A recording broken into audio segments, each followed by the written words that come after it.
continue to echo from inside the Beltway around the country. Joining us now to touch on a few of them is CBS News Justice correspondent Scott MacFarlane. Scott, good to have you this afternoon. Good to be here, and we're at another government shutdown day with little progress to report. I was going to ask, could you catch us up on what has happened over the past 24 or so hours, including a vote that happened just this afternoon that did, as expected, fail? Yeah, there's no negotiation at the top level. This thing doesn't end until the Senate Majority Leader, John Thune of South Dakota, talks to local Senator Chuck Schumer, the leader of the Democratic caucus. Until there's a meeting of the minds there, this thing's going to stay stuck in the mud. And right now, the only conversations we know about are informal, lower level, and that takes time to mature up to leadership.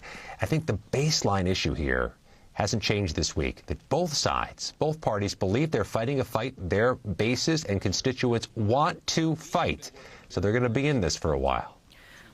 We can get back to that in 1 second. We did start the newscast with some breaking news. Right. We are hearing Hamas says it will agree to release all hostages in Gaza.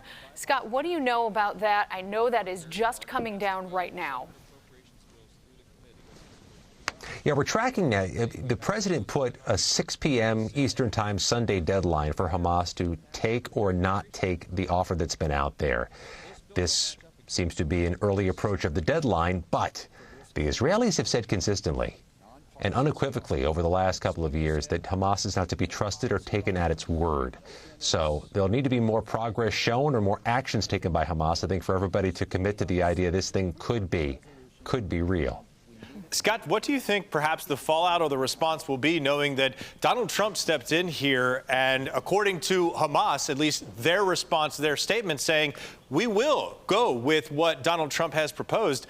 This seems like another feather in the cap here of international policy. I mean, something that has been decades, Scott, that has been in the making, seemingly coming to a close perhaps this weekend? Well, the president, was side by side with the Israeli prime minister in recent days here in Washington with very laudatory words from the prime minister towards President Trump.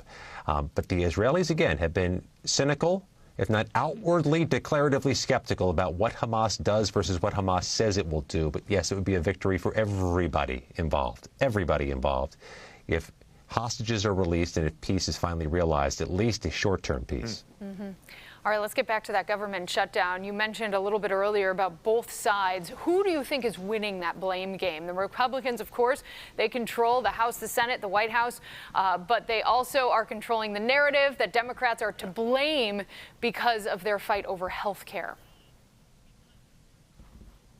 If somebody was winning, there'd be more progress. This is right now a stalemate. Not terribly surprising, given the toxic nature of our politics at this moment, that everybody's calcified in their position, believing the other side is to blame for most everything.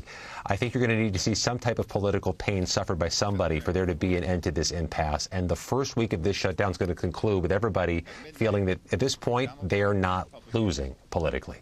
Scott used a word like political pain. That leads me to my next question here. Can you tell us anything about the latest meetings between Donald Trump and the OMB secretary there, Russell Vought, when they were talking about targeting specifically Democrat-run states? Yeah, this could be on a fast track to the courts. It really could, because what the administration is suggesting is that it may try to make specific cuts to specific projects and programs and money in states run by Democrats. Members of Congress would argue that the president doesn't have quite that power. That has to go through Congress, too. So it's going to go to court. But also, you can see local leaders, from the governor to others in New York, trying to challenge any cuts that are New York specific as, if not unlawful, politically motivated.